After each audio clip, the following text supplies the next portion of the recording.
Welcome to the Rob Kall Bottom Up Show, sponsored by opednews.com, available on Pacifica Radio, on Progressive Radio Network, on iTunes, on Stitcher, and at opednews.com/podcasts.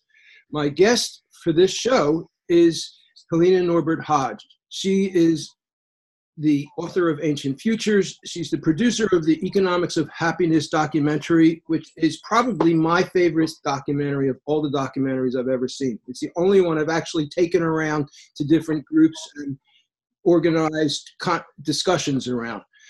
Her website is localfutures.org, and now she's doing a series of conferences in the United States on the economics of happiness. Actually, she's doing them all over the world, but she's got 4 of them in the U.S. At least I think one of them was already done in Santa Fe, right? Yeah. So welcome back to the show. This is the 3rd time you're on. I'm very happy to be here. I love the work you're doing. Thank you. Thank you. So what's new? What are you up to? What's new is really a huge increase in interest in what we're about, which is the big picture that shows that we must transform the economic system if we want to deal with virtually every single crisis we face.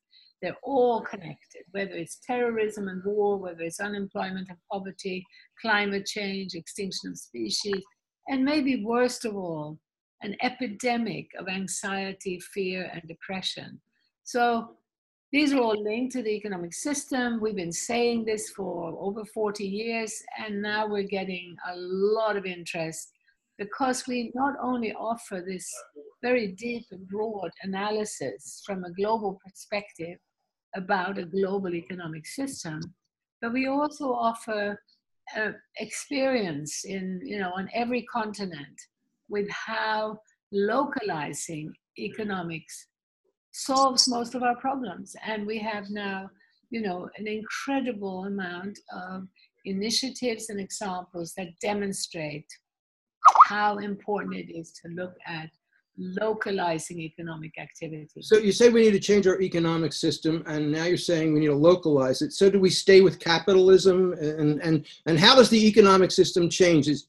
Tell us more about that. Well, I think that from what we see, because, having worked in what some people call the 4th world, including Bhutan and Ladakh, this remote part of Tibet that belongs to India, where I ended up having my eyes open to all of these things. When you see it from a really deep and broad perspective, we need to get away from the categories used by both left and right. Free trade is not free. The neoliberal economy is not liberal, it's highly subsidized. We've got monopolies that are, we're squeezing taxes from the small and then turning around and subsidizing the big and global. We're over-regulating the small and then turning around and deregulating the large mobile corporation. This is not what neoliberals believe in, but no one is there to tell them, look, this is actually what's happening. Now, in the same way, the left critiquing capitalism and critiquing multinational power have not been looking at these free trade treaties and often using the sort of anti-capitalist language conjures up an image of top-heavy, centralized states running the economy. Yes, I publish opednews.com, and on my website, which is left of liberal, progressive, often criticizing Democrats as much as Republicans. We have some who actually, my big thing is bottom up, and including looking and learning from indigenous peoples and pre-civilization and criticizing civilization. And I've got one guy on the site, and he's been really great because he challenges me. But he says, "Well, you're against big government, and Democrats are for big government, right?" And I go, "Yeah, I am against big everything." Yes, exactly. See, that's the big. If we could only get people to look at scale and to realize that archetypically the left is in favor of big government, and the right is in favor of big business. Now, what's happening is that big business interlinked internationally giant banks, giant corporations have formed a system, a global system that has become a de facto enormous global government. Because what's happening is that in these trade treaties, governments are signing in black and white. You, the investor, you, the foreign corporation, can have anything you want. And if we do anything that might reduce your profit-making potential, you can sue us. So governments are being taken to court for trying to protect the environment, trying to increase the minimum labor wages, trying to do anything that might reduce the profit-making potential of an outside investor or bank. And so one thing I want to get from you is, you just said that transnational corporations have created this web that is like a giant government. yes. And that makes a lot of sense. And I would think that the infrastructure that's built upon are these trade deals and the World Bank and things like that, right? Absolutely. And a global infrastructure that our governments keep funding. And when I say our governments, I mean my native government of Sweden, all the Scandinavian countries, everyone, whether left or right, for the last 25, 30 years has gone along with this train of just taking virtually all our resources, our jobs also. It's a jobless growth that's being created, massive use of resources and energy, and then just dumping human beings on the rubbish heap. And left and right governments have gone along with this because this interlinked de facto government has exerted pressure on them. And we from below, from bottom up, have not exerted enough pressure because we haven't been informed enough. Far too many well-intentioned social activists, people really concerned about poverty, people concerned about the environment, have not understood how that global system works. And that's where we are sort of experts. In my organization and my network, we've been studying the workings of this system now for 40 years. We were alerted to it because of this unusual situation of seeing an economy, a way of life that hadn't been colonized. See, to understand this system, we've got to really recognize that it would never be what it is if it hadn't started with force, slavery, colonialism, genocide, and that forced people into subjugation to become cheap labor on the other side of the world. And actually, we thought in the industrialized world that we had everything. No, we didn't. We were being enslaved to become cheap industrial labor. And we were told that we had it so good, but actually we didn't. And now is the time to really understand that if we rebuild local economies, understanding, first of all, that food, which was marginalized in this industrial era into something that nobody wanted to do because, it was started with slave-like conditions where you were forced onto a giant cotton field or tea plantation, and you stood there like a machine all day doing repetitive work. So the fact that in the West, this was replaced by machines seemed like a good thing. But what's happening now in the localization movement is that we're discovering that the only way to feed the global population is to support small diversified farms. And we're finding that more and more young people so enjoy that work. They're getting up from their desks and their computers, many of them lawyers, doctors, engineers, and choosing to farm. Now, this is still a small group because our entire system still marginalizes farming. So the local food movement is a miracle that is growing the way it is because it's received no support, no media help, nothing. And still, because people are awakening to the need to connect to nature and to connect to each other and the need for healthy food. So there's a win-win-win there that is at the heart of a new direction in the economy. I want to focus on one thing you've talked about, and it's something that I'm hearing more and more, and that's the idea of colonization. And the Western world developed because of colonization. Basically, Europeans came to the Northern Hemisphere and the Southern Hemisphere and Africa and colonized, evangelizing and trying to bring the Western culture and religion with and Australia as well, and intentionally working to obliterate and destroy the existing Aboriginal indigenous cultures. And what really struck a note with me, what you said, is that it hasn't stopped. That now, instead of big ships coming with sails across the seas, now we have transnational corporations that are doing the colonization. Yeah. And that's like ding, ding, ding. Yeah. So talk a little bit more about how this colonization aspect of this works, please. Well, I think first of all, I want to really stress that when you study this, it becomes clear that this colonization was not happening by Westerners. It wasn't the ordinary people who went off and colonized. It was the big traders. So from the very beginning, it's really important to realize that there was a rich elite that benefited from this trade and that sent their people across the world to amass more wealth for them.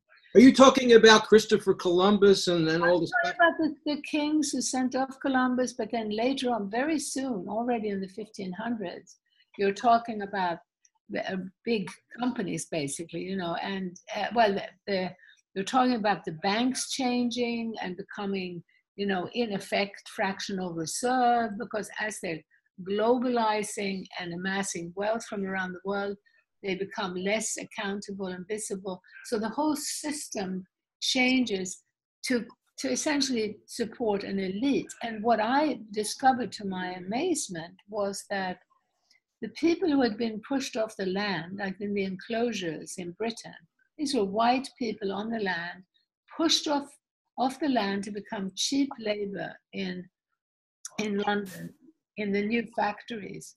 They were treated like slaves. And when they stole a piece of old bread, they were shipped off to Australia and really chained up, tied up, beaten, and then, you know, made to exploit the Australian Aboriginal. I think it's really important we recognize how this system has, from the very beginning, benefited a very small number at the expense of the many. But you see, they told us, we were told all the time in the industrialized world, you have it so good, you have everything. No, our connection to nature, our connection to one another was being broken down already in the 1400s, 14, 15, 1600s. Those connections were broken down. And later on in the modern industrial era, as we crowded together in urban industrial cities, we were also robbed of time. Now that the time robbery is something that is, of course, today at peak. You know, we're running around like chickens with our heads cut off because we're expected to operate at the speed of modern technologies. We're expected to be able to deal, you know, in whatever workplace we're in, we're now being completely inundated with information and expected to perform faster and faster and faster. You know, when we were operating at the level of just a manual typewriter, you know, we'd be expected to write, you know, maybe 10 letters in a day. You know, now we're expected to deal with a minimum of 100 or 200 emails. So the whole system has accelerated in a way we're talking about an incredible impoverishment of spirit. To love, to laugh, to really enjoy takes time. We're human animals who evolved in connection to one another, in connection to the living world, to the plants, to the animals. Every child that's born and every aging person is operating at a slower level. All of that's being marginalized, and you know, we're now talking not just about trying to open people's eyes to the incredible wealth we could recover, even on a crowded planet. So, but we're trying to also say that, you know, we really have to localize or die. We're talking about extinction of species. What you make me think of is the idea that with colonization, indigenous people their cultures were intentionally destroyed in Canada, in Australia, in South America, in the United States, where people... In Russia, in Scandinavia, I don't know of any place where it didn't happen. So that happened in the early to mid 20th century. But around the 1920s, 1930s, the consumer culture started to take off. And that's a more contemporary kind of a phenomenon. And the consumer culture really does the same thing to the culture that was created in the United States and in other places, because those cultures are just as destructive, really, and just as damaging to relationships, for certain. Exactly. So, I mean, when I had my eyes open to this in Ladakh, where I encountered people who were the most radiantly happy I had ever met. You know, if anyone has met the Dalai Lama, they'll know what I'm talking about. There was just this humor, lightness of being. And I came to this remote place which had been sealed off from the outside world and suddenly thrown open in the mid-70s. And I was only going to be there for 6 weeks to help make a film, but I completely fell in love with the people and decided to stay on to do a thesis on the language. And I learned to speak the language fluently at a time when they had still not been colonized mentally, at a time when this outside system had not yet entered their consciousness. And so, as I say, I found the happiest and most self-respecting people I'd ever met. But then I saw how with development, with economic development, the building of the roads, the bringing in of Western style schooling, the bringing in of advertising and media and tourism, everything presented this image of an urban industrial consumer culture as incredibly powerful and happy, life of leisure, infinite wealth. And for young people, this was very seductive. The young sort of thought, well, my parents are asking me to work, you know, to work in the field, you know, they're just stupid. We need progress, we need development, because then we too will just be sitting around pushing some buttons and have, you know, these amazing cars and all these things. Was it television and movies that did that? Yeah, was it television and movies that did that? Well, interestingly enough, I saw in both Bhutan and Ladakh, the colonizing mind happened even before television came, through some Hindi films, and so even the Hindi version of Western films still romanticizes the same thing. And even before television, this effect started, and then later on with television, it was exaggerated. How did it happen then? How did they get that into their heads? Through tourism, through adverts and films. So there were some films that came in. But you see, the tourists also gave the impression that in this other world, there was just infinite wealth. When you first go into an area where people are having a direct relationship with their resources, so that their food, their clothing, their shelter all comes from the region, money plays a very small role. So a family in Ladakh in that time would maybe have had the same amount of money in a year to spend that a tourist brought in a day.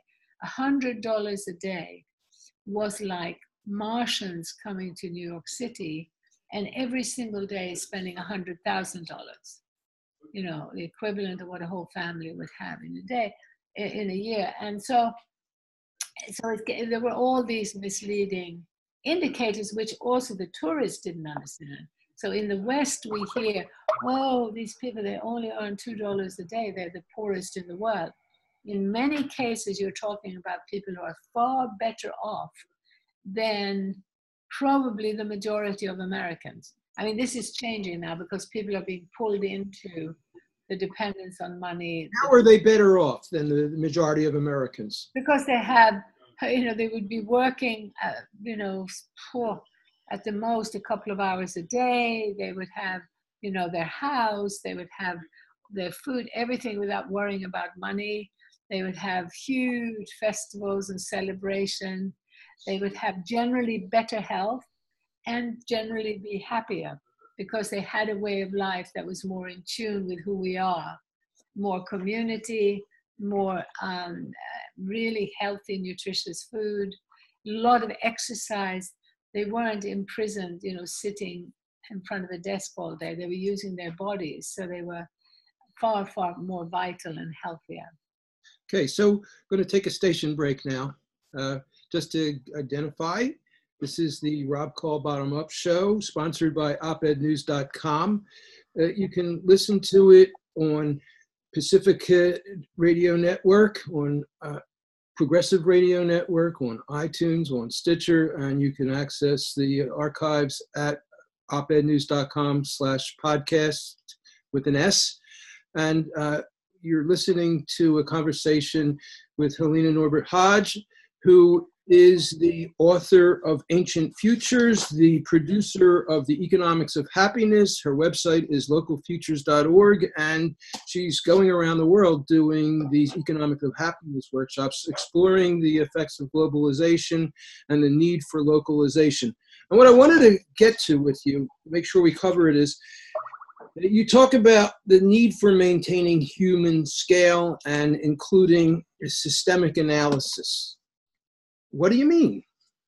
I mean that I see a lot of people who realize that we have a lot of impoverished people and small businesses, small farmers, and they set about to help them make a bottom-up development, but there is no understanding of the need to shift away from a dependence on the global economic system.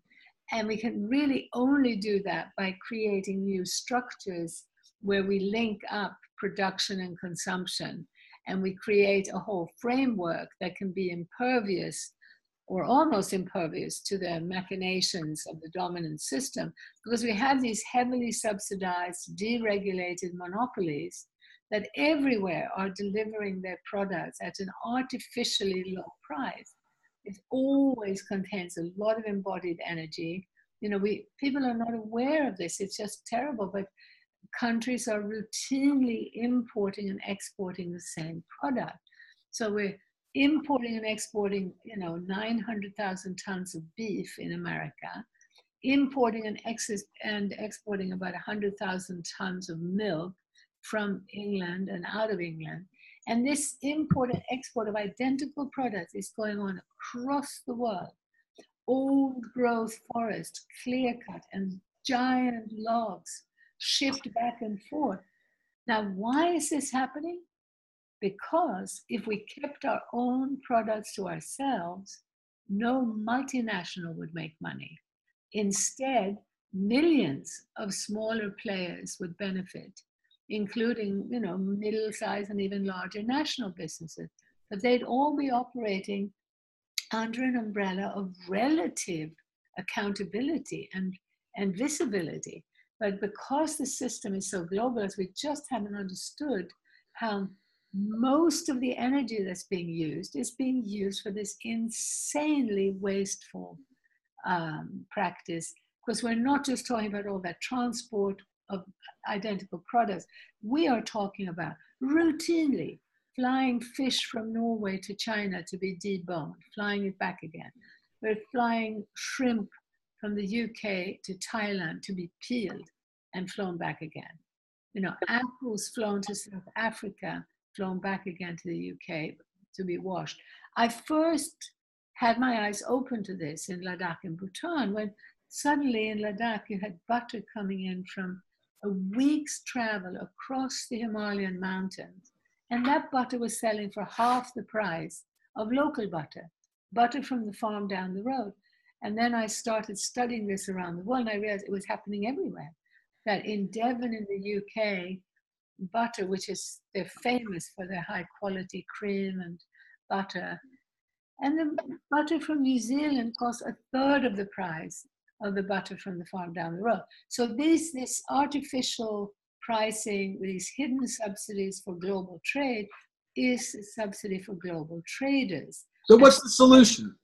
So the solution is that we must understand the dominant system, and to create alternatives to it, we must have that systemic understanding so that we start building structures, which is what's happening in the local food movement, that we're starting to connect farmers to the local shop, to the local consumers. Even when we say local, doesn't mean some absolute, it doesn't have to be within a mile or even 50 miles. It's just about re-establishing a chain of connection and an awareness of where the stuff is coming from.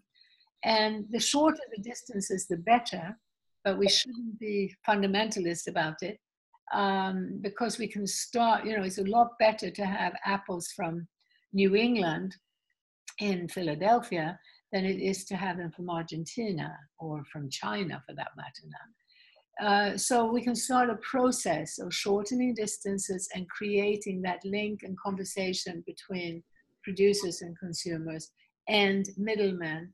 You see, what happens when you shorten distances, the most important thing ecologically is that it stimulates diversified production. A farmer who wants to sell to the farmer's market, say he's in New England, he wants to sell to New York City, he's going to do better if he diversifies on the land.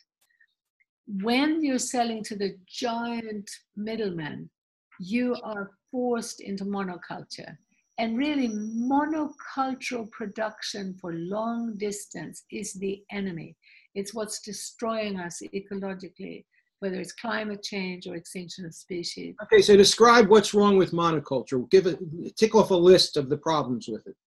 Monoculture, because it completely goes against the natural world, you've created a situation where you get far more risk of fungus, pesticide, every possible thing. You're more at risk when there's a storm, because you may have a tree or a fruit or a vegetable that will be completely destroyed by hail or wind. Well, what is monoculture?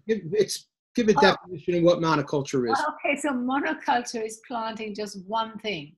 And that's what farmers have been encouraged to do. They've been encouraged to do one thing on a larger and larger scale, creating these giant fields of just corn or just wheat or just palm oil or just soybeans, or worst of all, just animals in these factories. And that one thing production totally goes against nature. It goes against what farmers and people have done from the beginning of time, because they were working with the natural world.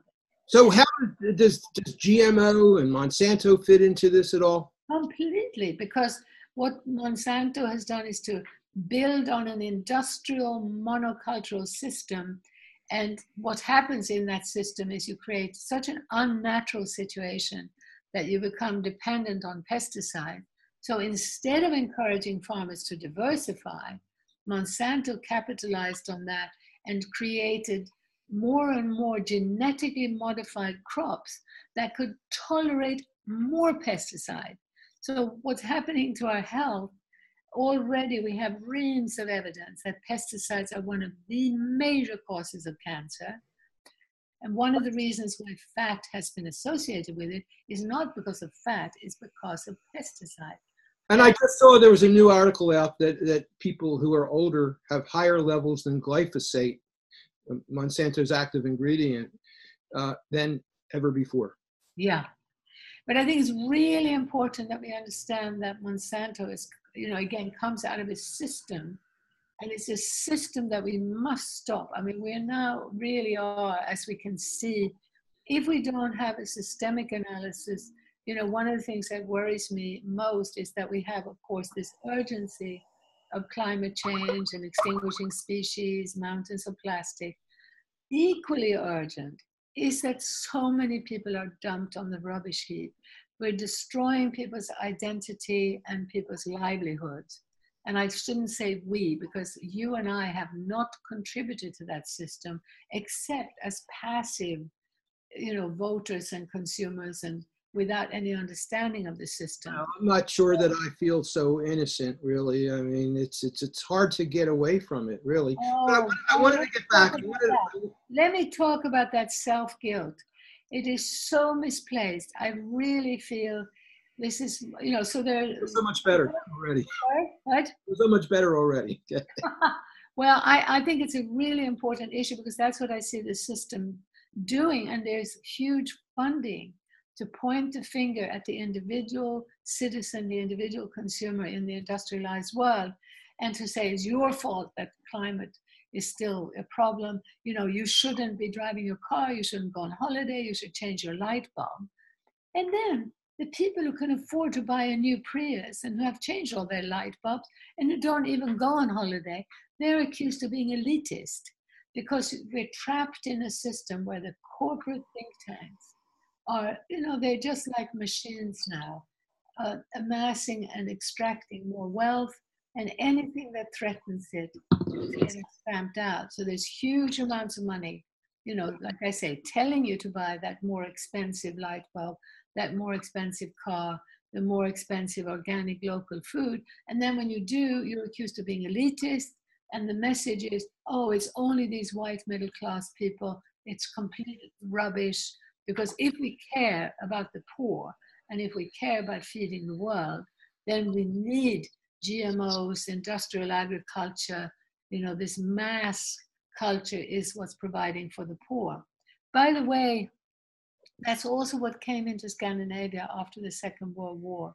The Second World War really led to this major shift whereby global corporations, particularly American corporations, gained so much power. And they masqueraded as providing for the majority, mass production, which was going to be caring about the poor. So they brought in industrial agriculture with the idea that this was helping to feed the world. It never, ever was an efficient way of production. It was simply a way of shifting away from people to machines using lots of oil. And the other thing is that this monoculture, this mass production, it thrives on stealing based on externalities. Externalities are the things that are left out of the economic equation, like when you've got a hog farm and you've got a multi-million gallon cesspool of feces and urine, and it leaks into the local environment almost inevitably, and then they go, oh well, that happened, and they never pay for it. It's when a factory discharges its pollution into a river and nobody holds them accountable for it. And then you find that it's when you have a chicken farm where you end up finding the drugs that are given to the chicken in the local fish. And those are also, and see, this is again why we must look at diversifying and localizing, because the animal manure is the best manure for the soil. If we have balanced agriculture, diversified, where there are some chickens, maybe even some cows, and vegetables, fruit trees, real diversity, that manure is the best way to produce the food. And it becomes a carbon sink. It's beneficial for climate change. It creates rich soil. But what we're not talking enough about is that the problem is the corporate system, which is not about good guys and bad guys. There are some very well-intentioned people sitting inside the biggest businesses, and there are some pretty unpleasant people running a small family business. So it's not about good guys and bad guys. It's about good structures and bad structures. It's about the absolute necessity to both reduce energy consumption and resource use and employ more people. And employing more people in smaller businesses, we can show you example after example that it is more pleasant and agreeable to work in a business where there is the satisfaction of knowing who the customer is, who are the beneficiaries of what you do, but it's the satisfaction of having essentially more human scale. Now, if we were able to shift the bigger system to localize as a systemic shift at the national and international level, it's amazing what we could do. It's absolutely amazing. Okay, a couple things. We're showing now what people are doing bottom up, operating in a system full of pressure against everything they do. And despite that, there is a growth in this global localization movement. Now imagine, and also I just want to say I feel optimistic because I'm seeing that local governments, some mayors and local and regional councillors are beginning to shift. I also know of political movements like in Italy, where they've created a people's party going completely across left and right, decentralizing, bringing power back to the people. And so you can, and really, I mean, you can feel very optimistic when you do what I'm doing, because when you look at the global scene and you realize how many positive things are going on that people never get to hear about, you see that there is this almost inevitability in terms of the shift towards localization. That's encouraging. I want to just ask you a couple questions, though. Yeah. One, you've mentioned the idea of creating structures at least 3 times. And I want to hear more about the kind of structures you're talking about. And then you talk about a global localization, which is almost a contradiction in terms, but how are there global organizations or entities or organizations that are working to create globalization? I know you are, and localfutures.org, that's part of your work. But so first talk about the structures that you're talking about, and then about global localization, please. Yeah, well, the structures I'm talking about that are beginning to happen, I want to say I do feel optimistic, but I'm also very worried because we have this race for time because our national leaders are taking us in the opposite direction. But anyway, from the bottom up, the structures that are being built, first of all, multitude of structures, many of them just intuitively linking farmers and consumers. The biggest social movement in the world is Via Campesina, with almost 300 million small farmers.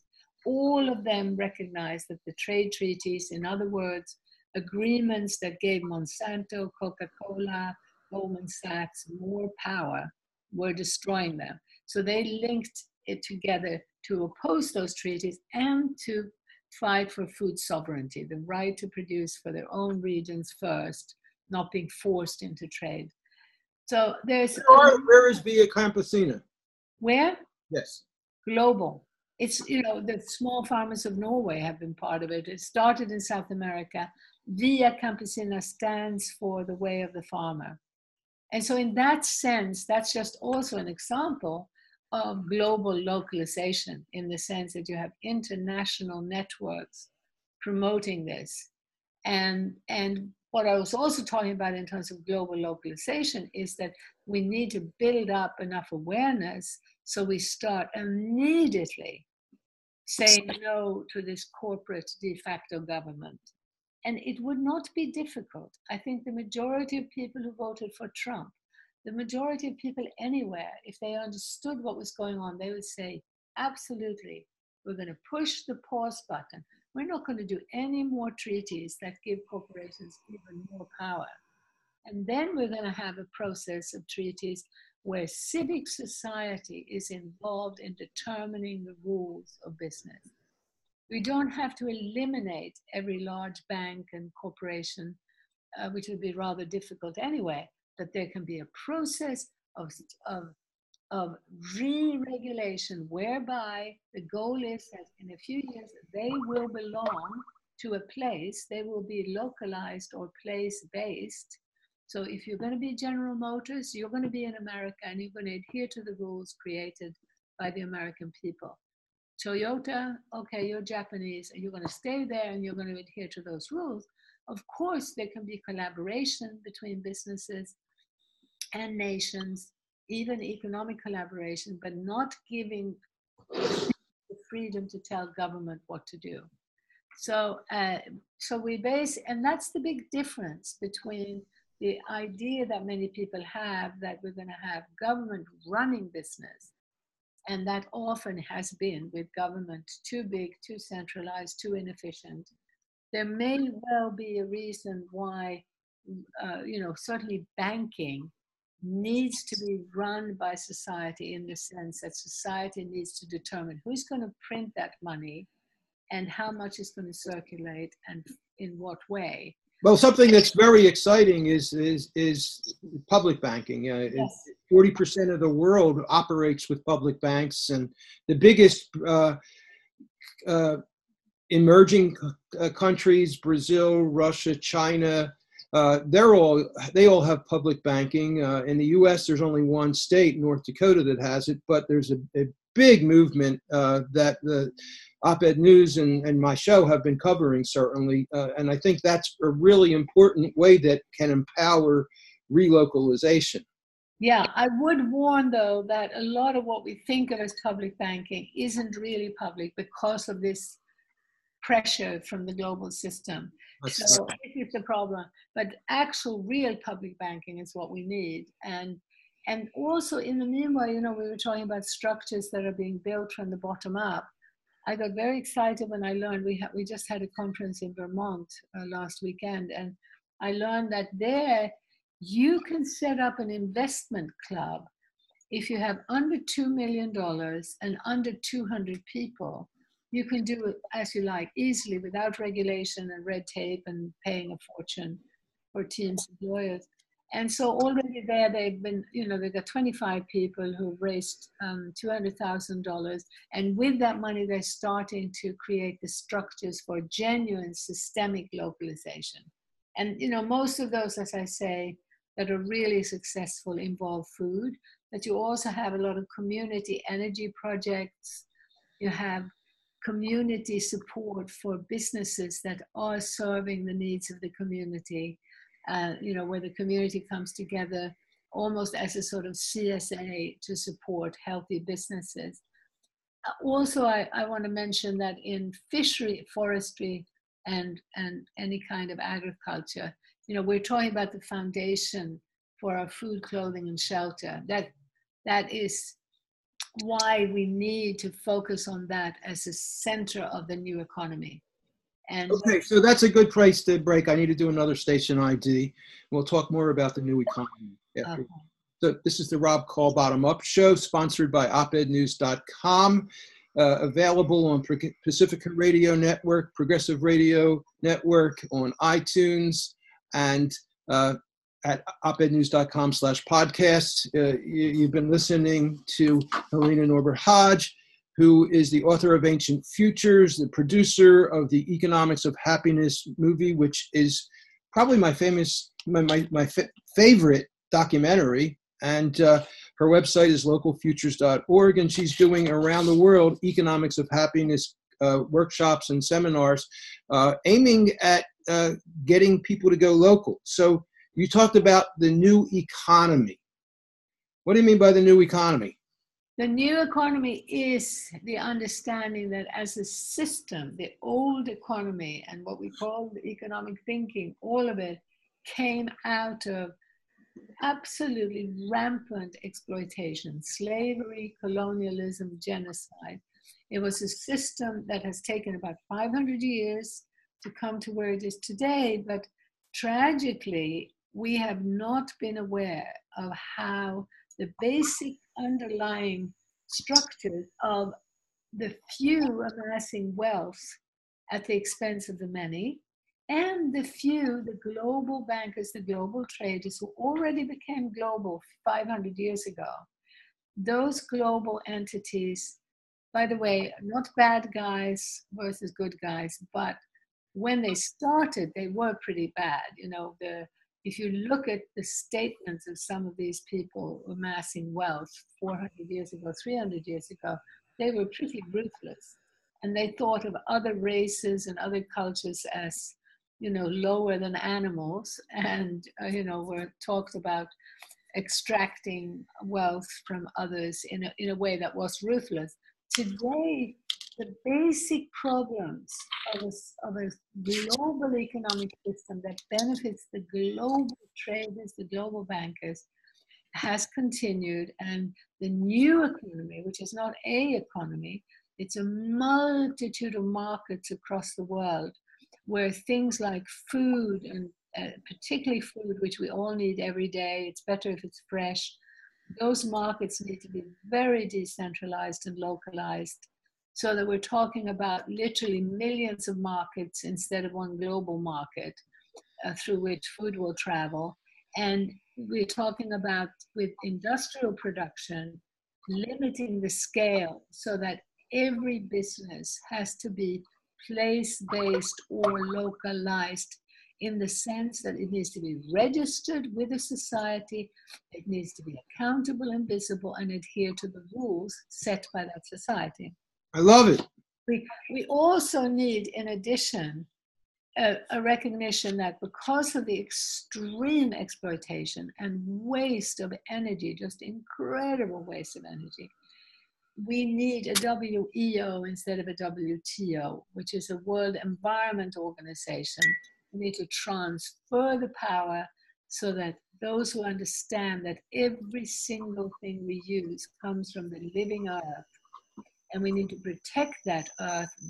That is our home, our mother, our spiritual home, but also our economy. Now, when you localize, people realize that. They would never in a local region cut down every single tree on the hillside and call that progress. But because in this global system, we're so distant from the impact of our actions, our arms have grown so long, we can't see what our hands are doing, we end up, through abstractions, supporting our own destruction. Okay, so you have been talking about this. I think I first interviewed, when did the Economics of Happiness come out? That's when I first. 2011. 2011. Okay, Yeah. so 6 years ago that we first got connected. Yes. What are really specific interventions, laws, policies, regulations that are starting to appear, hopefully, out of this? Well, I would say that in terms of laws, let me see, what can I point to that really, I can only point to that in, for instance, Italy, a group that we've worked with called the 5-Star Movement. They managed to, in 6 years, create a people's movement that went into parliament and that took most of the votes. Now, their argument was that it doesn't really, if we vote in the conventional system, doesn't matter if we vote left or right, big government's in bed with big business, it's corrupt, we've got to end this corruption. And in Italy at that time, Berlusconi was in power, a carbon copy of Trump. And in 6 years, by using the internet, but very importantly, also building up local groups that started running local members of government. In 6 years, they built up enough to then go into parliament, take 27% of the vote, and they're refusing to go into coalition. And they also elected, what's his name, Grillo, is it? No, Grillo is the comedian who first started it. Okay. Wasn't he elected, though, at one point? Oh, no, he's not elected, but he started it, but they have, members of parliament. And I was just with them in Italy. I got to speak to about 20,000 people because the amazing thing is that they have, been sitting in parliament, refusing to go into coalition. And because they haven't been able to take over the whole government, they're not able to do as much as they would hope. But every single member of parliament gives half their salary back to society.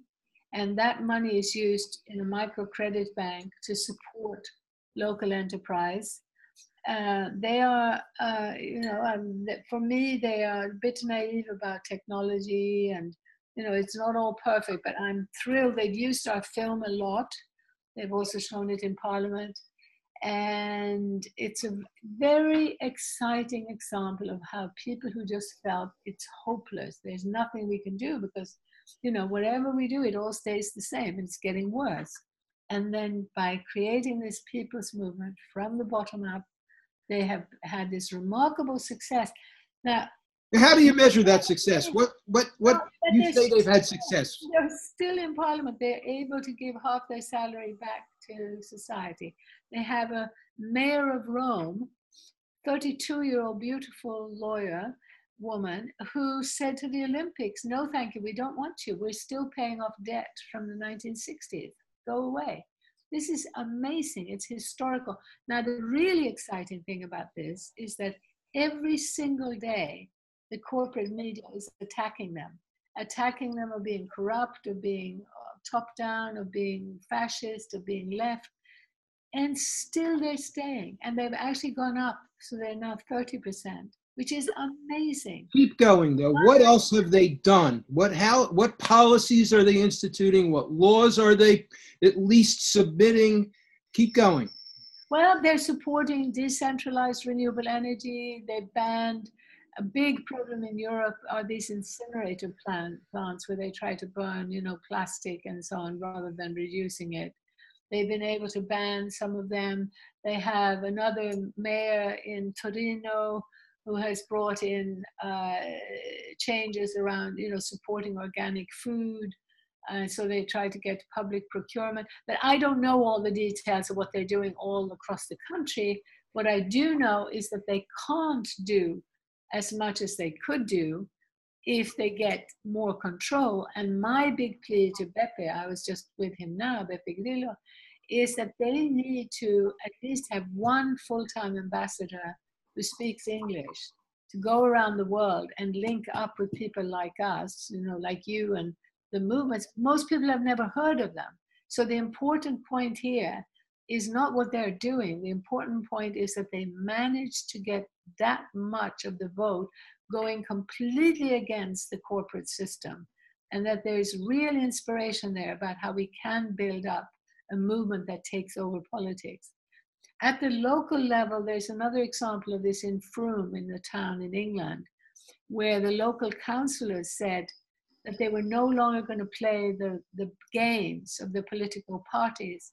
So even though they themselves might feel more right-leaning or left-leaning, they've decided to lay that aside and become an independent council responding to their local community. And that's another a very interesting example of, you know, how we've got to get out of the traps of the current left-right debate. And it's going to kill us if we don't. Talk more about the traps of the left-right debate. What do you mean?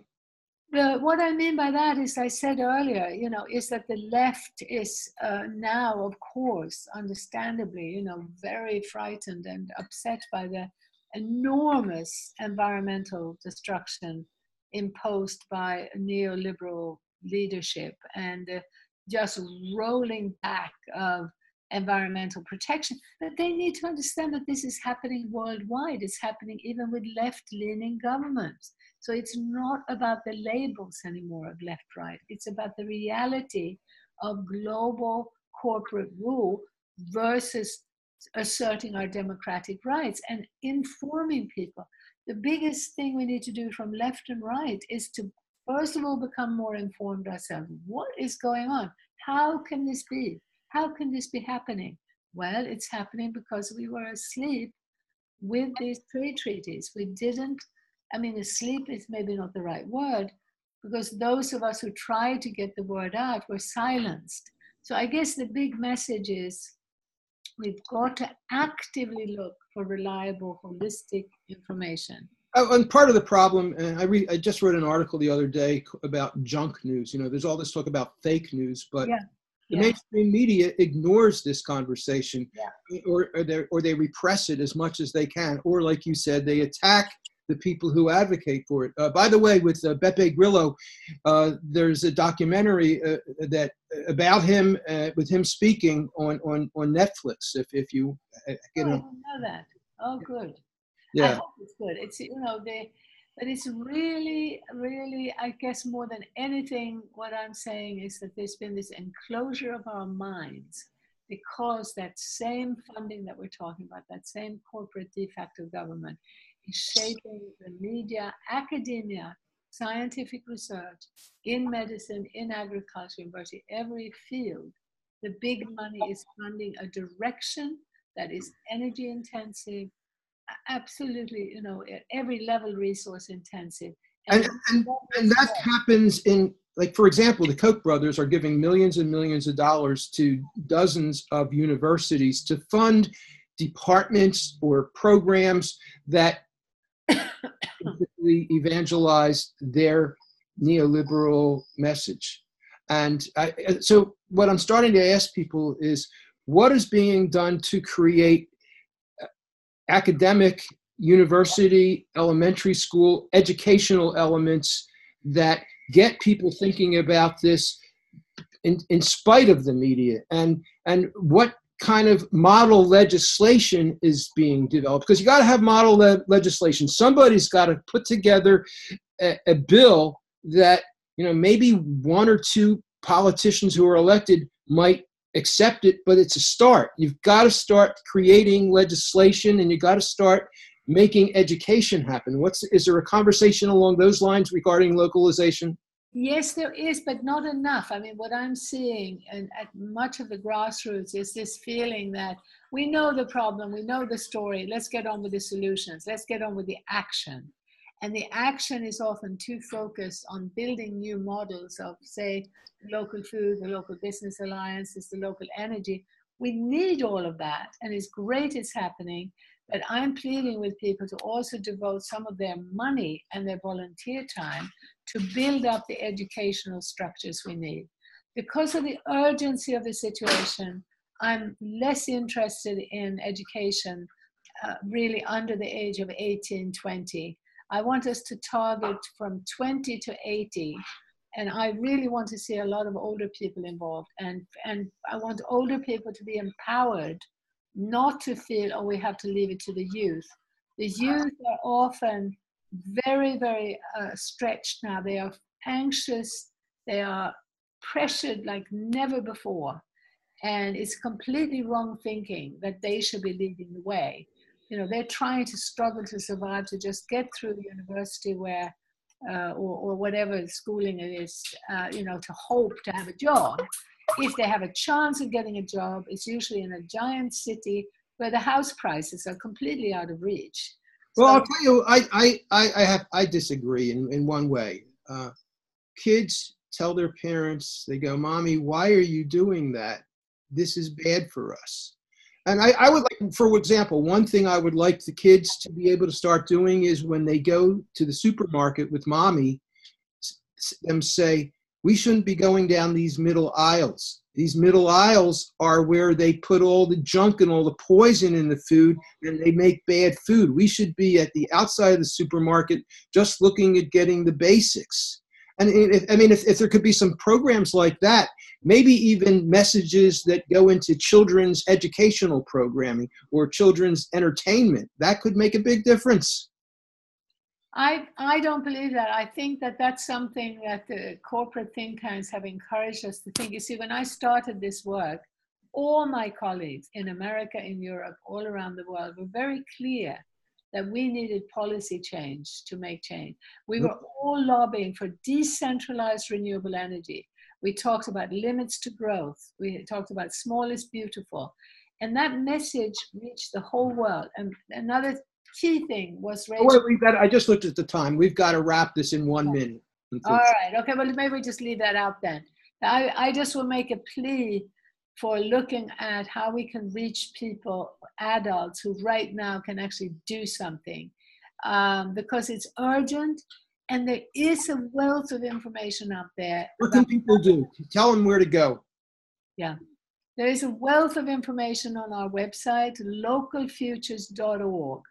We have connected to other networks around the world, and please do what you can to help get the word out.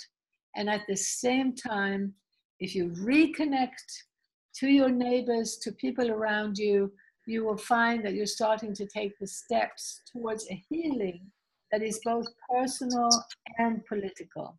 So change the I to a we.